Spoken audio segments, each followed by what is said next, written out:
દેહાનુપ્રિયો, પ્રભાતિરાજ પર્યુષણ મહાપર્વનો પહેલો દિવસ પસાર થઈ ગયો, અને જેમ પહેલો દિવસ પસાર થઈ ગયો ને એમ જ હમણાં છેલ્લો દિવસ પણ પસાર થઈ જશે.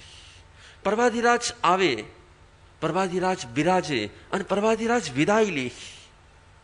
કંઈક પ્રેરણા, કંઈક અનુમોદના, કંઈક પ્રેરક તત્વ આપણા હૃદયની અંદર એવું એક સ્થાપિત થાય કે આપણા જીવનનું ક્યાંક ને ક્યાંક શું થઈ જાય, કંઈક પરિવર્તન થાય. અને જો પરિવર્તન થાય તો પર્યુષણ કામના છે, અને જો પરિવર્તન ન થાય તો પર્યુષણ આવ્યા અને પર્યુષણ ચાલ્યા જવાના છે.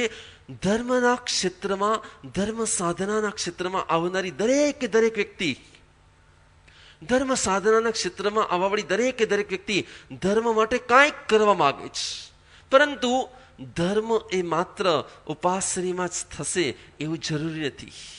ધર્મ એ માત્ર ધર્મ ક્ષેત્રમાં થશે એવું જરૂરી નથી. તમે કોઈ પણ ક્ષેત્રમાં ધર્મ સાધના થાય કે ના થાય, ધર્મ હોય શું? ધર્મની કોઈ તમને વ્યાખ્યા પૂછે કે ધર્મ એટલે શું? તમને કોઈએ ધર્મની વ્યાખ્યા પૂછી હોય કે ભાઈ તમે ધર્મ ધ્યાન કરવા જાઓ છો, ઉપાસ થઈ જાઓ છો, સાધના કરવા જાઓ છો, પર્યુષણમાં જઈ રહ્યા છો, શા માટે ધર્મ કરવા? આ ધર્મ એટલે શું હોય? ધર્મની એક જ વ્યાખ્યા હોય. ધર્મ એટલે વ્યક્તિનો, જીવનો, પદાર્થનો સ્વભાવ. તમારા સ્વભાવ તરફ જવું, તમારા પોતાના સ્વભાવ તરફ જવું એને પરમાત્માએ, પોતાના સ્વભાવ તરફ જવું એને પરમાત્માએ ધર્મ કીધેલો છે. અને પોતાના સ્વભાવથી વિરુદ્ધ જવું એને પરમાત્માએ અધર્મ કીધેલો છે. ધર્મની વ્યાખ્યા સિર્ફ એટલી હોય, ધર્મની વ્યાખ્યા માત્ર એટલી હોય, પોતાના નેચર તરફ જવું, પોતાના સ્વભાવ તરફ જવું, પોતાની તરફ જવું એને પરમાત્માએ ધર્મ કીધેલો છે. અને પોતાના નેચરની બહાર જાવું. તમારો નેચર, તમે વધુ સમય સુધી શાંતિમાં રહી શકો કે અશાંતિમાં રહી શકો? તમે વધારે સમય ગુસ્સામાં રહી શકો કે વધારે સમય ક્ષમામાં રહી શકો? તમે શેમાં વધારે રહી શકો? તમે કોઈના ઘરમાં વધારે રહી શકો કે તમારા ઘરમાં વધારે રહી શકો? તો જવાબ માત્ર એટલો જ આવશે, અમે અમારા ઘરમાં વધારે રહી શકીએ. કોઈના ઘરમાં ગયા હોઈએ તો ફરી પાછું મન ક્યાં થશે? અને કદાચ ઘરની બહાર ગમે ત્યાં ગયા હોઈએ પણ છેલ્લે ક્યાં જવાનું મન થશે? મને મારા ઘરમાં જવાનું મન થશે. પરમાત્મા એમ કહે છે કે દરેકનો સ્વભાવ, આત્માનો સ્વભાવ એ જ આત્માનો શું રહેલો છે? એ જ આત્માનો ધર્મ રહેલો છે. ખૂબ ઊંડાણમાં આજ જવું છે. ગઈકાલે આપણે વાત થયેલી હતી કે કોઈ પણ બાળક જ્યારે દોટ મૂકે છે, ઊંડી ખીણ તરફ જઈ રહ્યો છે, એની માં એને કહે બેટા બ્રેક, બેટા અટકી જા અને કમ બેક, તું પાછો આવી જા. ક્યાં પાછો આવી જા? ક્યાં પાછો આવી જા? છાપામાં ઘણી વાર છે ને જાહેરાત આવે. શેની જાહેરાત આવે? તું ચાલ્યો ગયો છે, તારી મમ્મીને ગમતું નથી, તું બોલો બોલો આવે કે ના આવે? જાહેરાત આવી છાપામાં, ટીવીમાં કે કંઈક જાહેરાત આવતી હોય ને, તું પાછો આવી જા. ભગવાને પણ આપણને એક એવી જાહેરાત મોકલાવી છે. ભગવાને પણ આપણને એક એવી જાહેરાત મોકલાવી છે. કદાચ કેમ કે દરેક પિતા જયારે જાહેરાત છપાવે ને ત્યારે એની એક જ અપેક્ષા હોય. દરેક માની, દરેક પિતાની જાહેરાત છપાવે ત્યારે એક જ અપેક્ષા હોય, કદાચ ભૂલે ચૂકે મારા દીકરાનું ધ્યાન કોના પર જવું જોઈએ?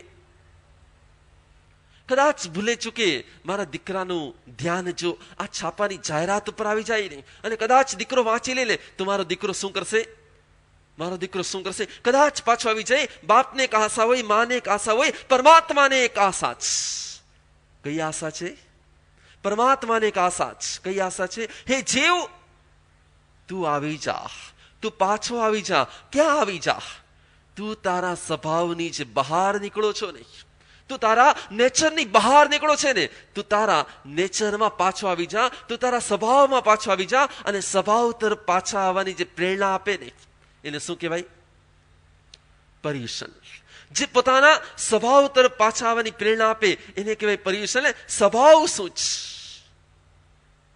તમને કોઈ પૂછે તમારો સ્વભાવ શું છે? જેમાં તમે શાંતિથી રહી શકો, જેમાં તમે વધારે રહી શકો ને એને સ્વભાવ કહેવાય. અને જેમાં તમે વધારે ન રહી શકો ને એને વિભાવ કહેવાય. જેમાં તમે વધારે રહી શકો એને સ્વભાવ કહેવાય. તમે શાંતિમાં વધારે રહી શકો કે અશાંતિમાં વધારે રહી શકો? તમે ગુસ્સામાં વધારે રહી શકો કે તમે ક્ષમામાં વધારે રહી શકો? તમે બોલ કરવામાં વધારે રહી શકો કે મૌન રહેવામાં વધારે રહી શકો? શેમાં વધારે રહી શકો? નક્કી કરો. બોલતા બોલતા માણસ થાકે, મૌન રહેતા માણસ થાકે ક્યારે? બોલતા બોલતા માણસ થાકે, મૌન રહેતા ક્યારે થાકે? ના, એ મૌન રહેતા નહીં થાકે. કદાચ ગુસ્સાથી માણસ થાકે, ના, ગુસ્સો નથી કરવો, પણ ક્યારેક ક્ષમાથી થાકે. પરમાત્મા એમ કે છે, તું તારા સ્વભાવ તરફ બેક પાછો આવ, અને એમાંનો એક સ્વભાવ એ છે સમજ.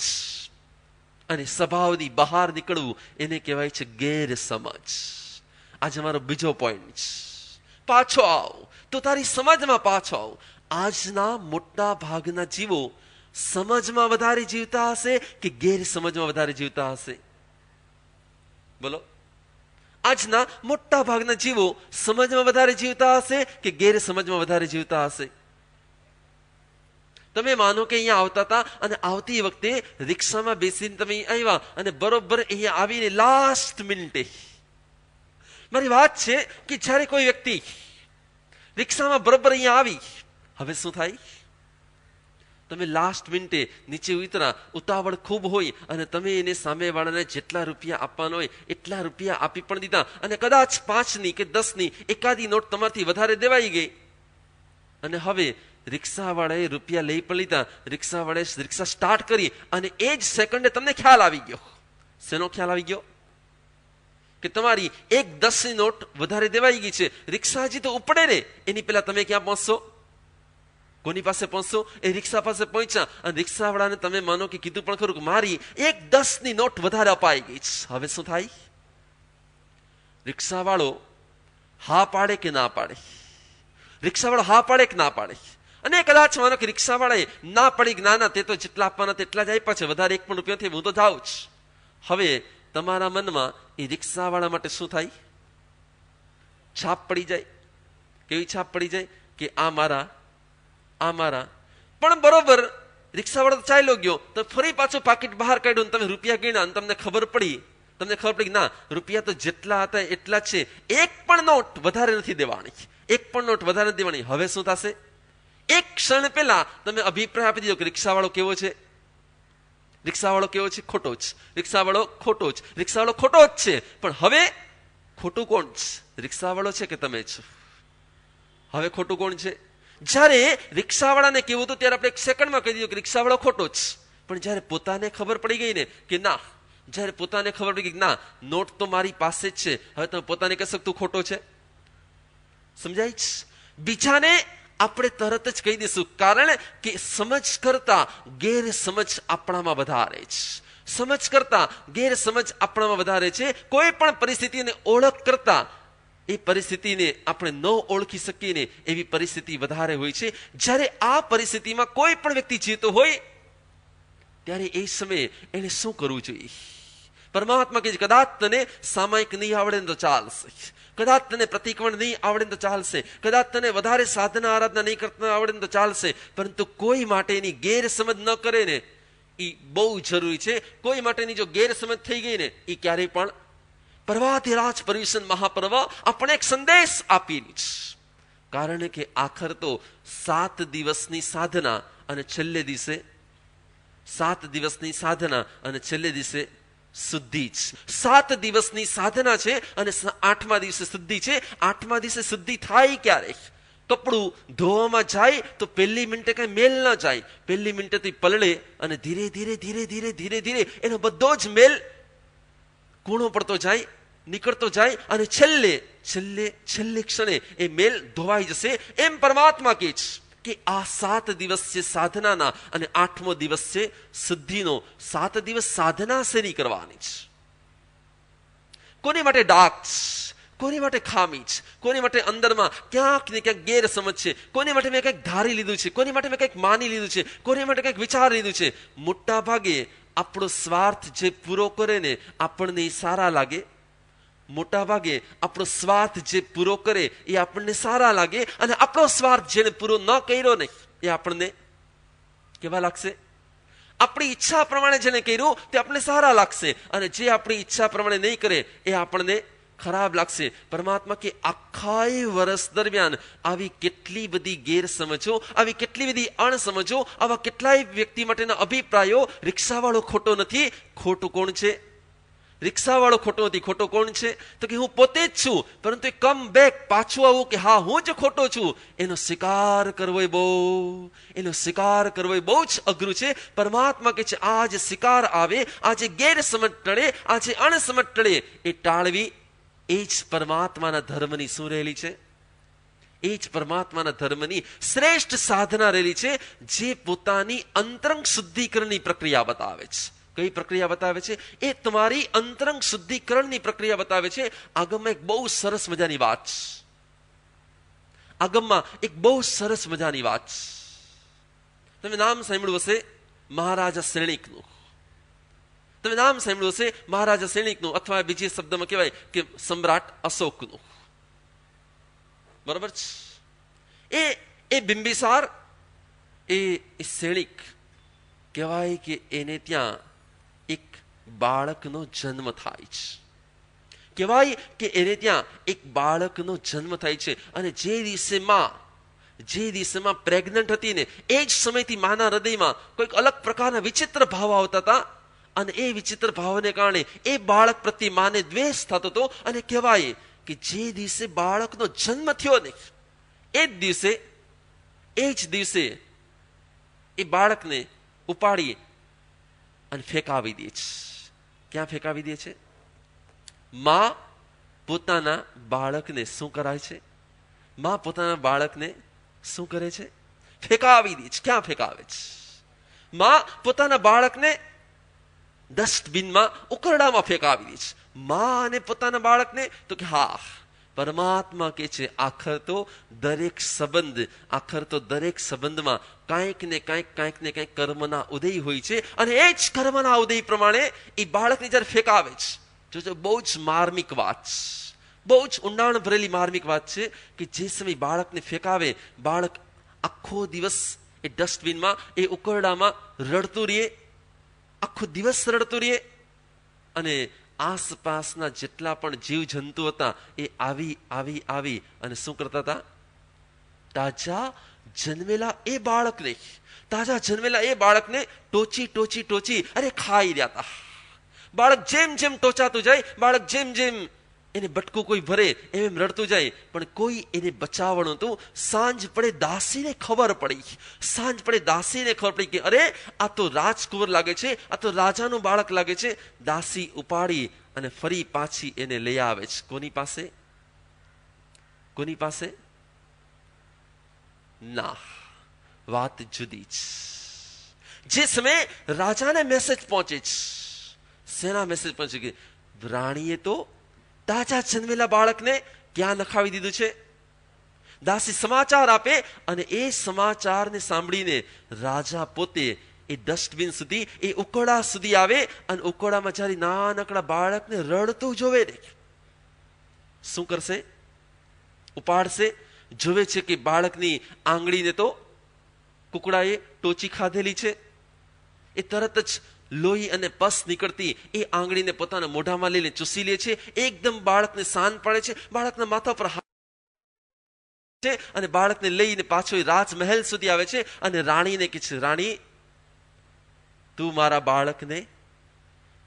બાળકને આવી રીતે ફેંકી દે, તે મને મંજૂર નથી. હું આ ઉકરડામાંથી, આ ડસ્ટબિનમાંથી આ બાળકને પાછું લાવ્યો છે. સમયનું ચક્ર પલટાય છે.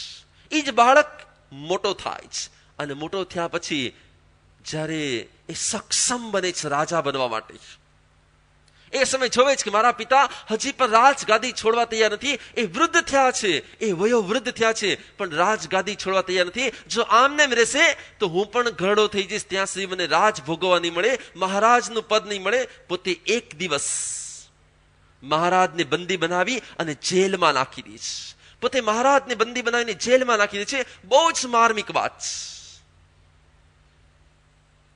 સગો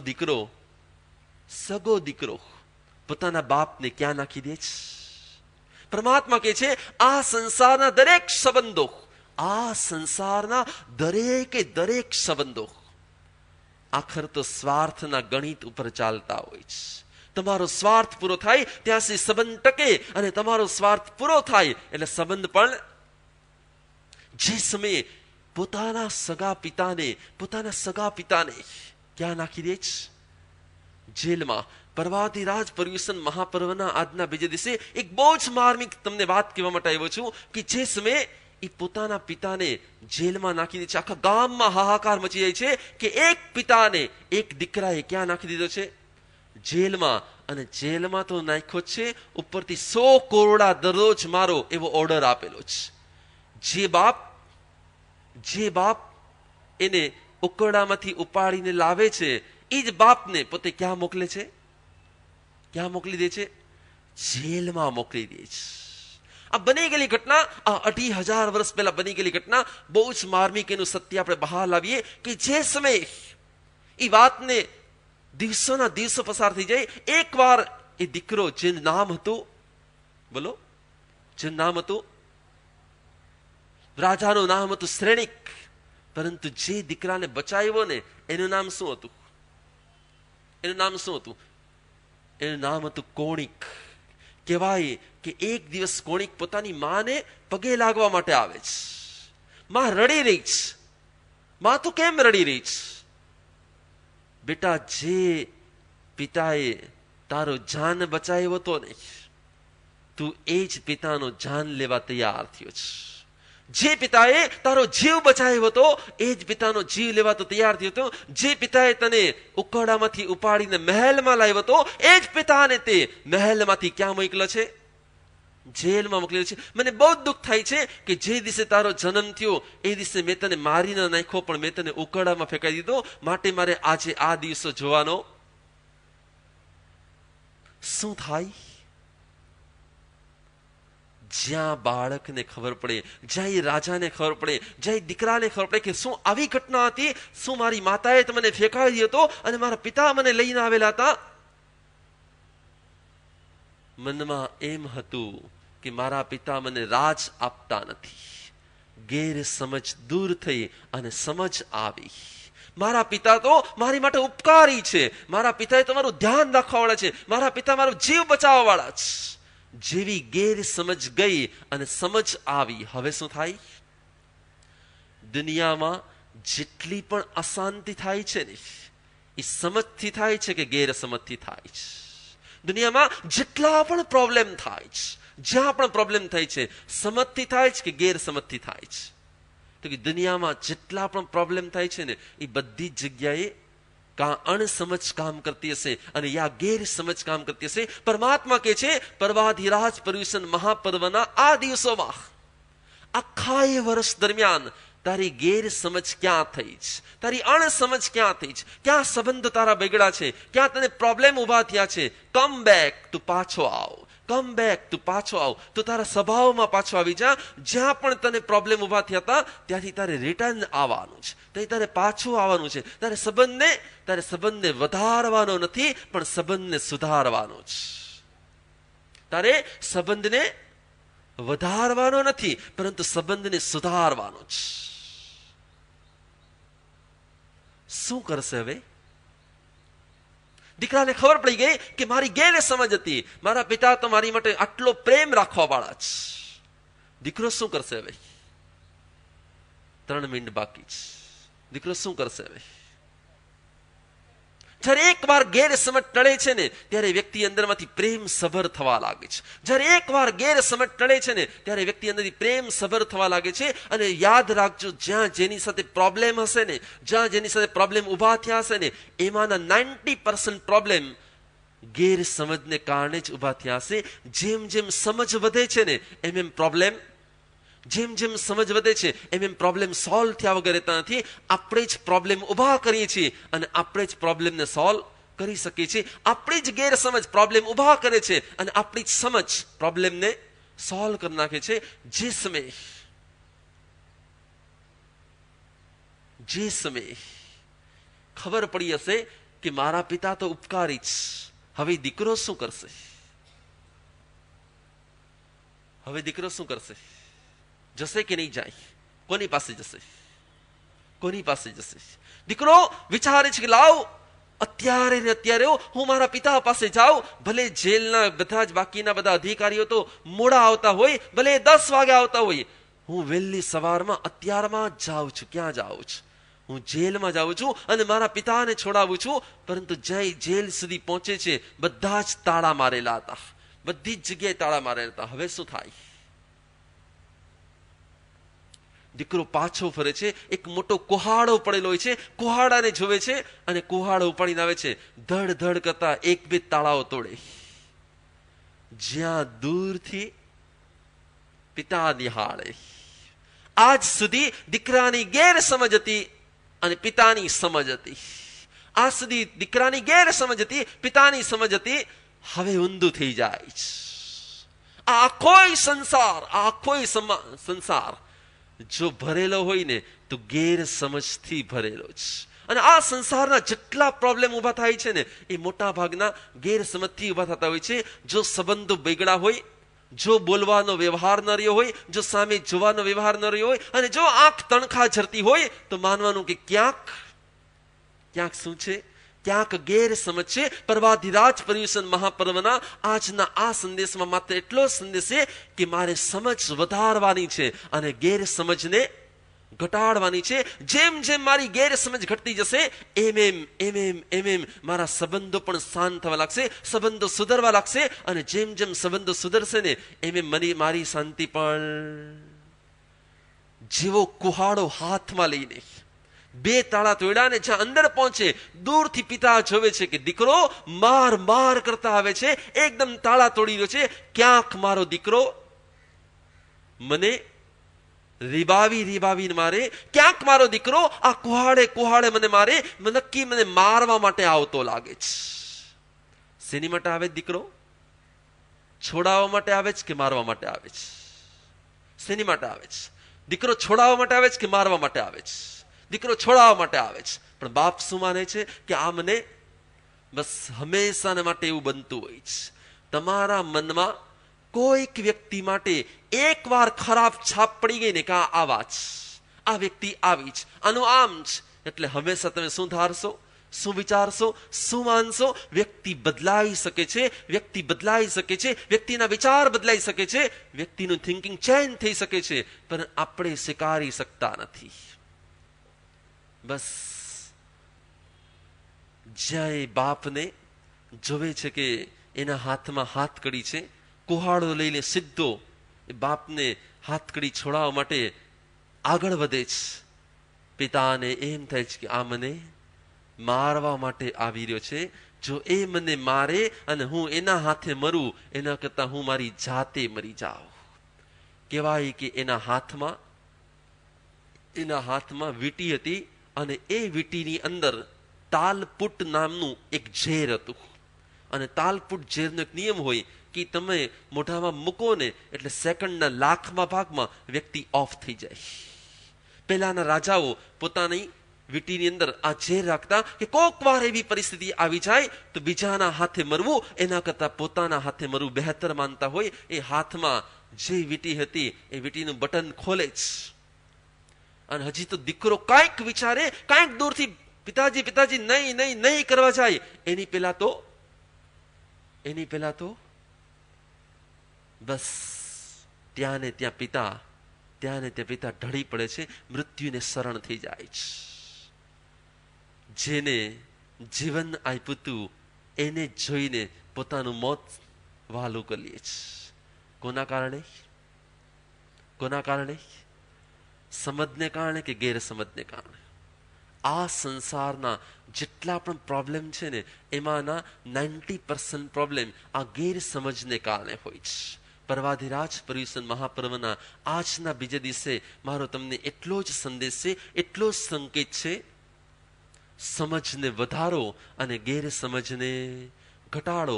જેમ જેમ ગેરસમજ ઘટશે ને એમ સંવત્સરીની સાંજ સંવત્સરીની સંધ્યા પ્રતિક્રમણના સમયે તમારા દિલમાંથી બધી જ ગેરસમજ ચાલી ગઈ હશે અને તમે જે પ્રતિક્રમણ કરશો ને એ તમારું આત્મશુદ્ધિકારક બનશે. અને નહીતર અંદરમાં ગેરસમજ પડી લેશે અને હોઠેથી આપણે બોલશું ઈચ્છા મીણમ બનતે તુબ્બેમ અભણું નાય સમાણે, તો એમ કાંઈ પ્રતિક્રમણ? પરમાત્મા કે છે તું તારા જેટલી પણ ગેરસમજથી પાછો આવે, તારી અણસમજથી પાછો આવે, એ જ તારું સાચું પ્રતિક્રમણ કહેવાય. અને એ પ્રતિક્રમણની આરાધના કરવા માટે, એ પર્યુષણની આરાધના કરવા માટે, એ પાપની શુદ્ધિકરણ માટે, એ અણસમજની શુદ્ધિકરણ માટે આ દિવસો રહેલા છે. આ એક એક દિવસમાં એક એક પોઈન્ટને સમજતા સમજતા સમજતા 7 દિવસની સાધના કરીને 8મા દિવસે હું તમે આપણે સૌ એવી એક આત્મશુદ્ધિ કરીએ કે જેને કારણે આ પર્યુષણ પછી આપણે જ્યારે 8મા દિવસ પછી જ્યારે બહાર નીકળીએ ત્યારે કંઈક અલગ હોઈએ, કંઈક અનોખા હોઈએ અને પરમાત્માને એમ લાગે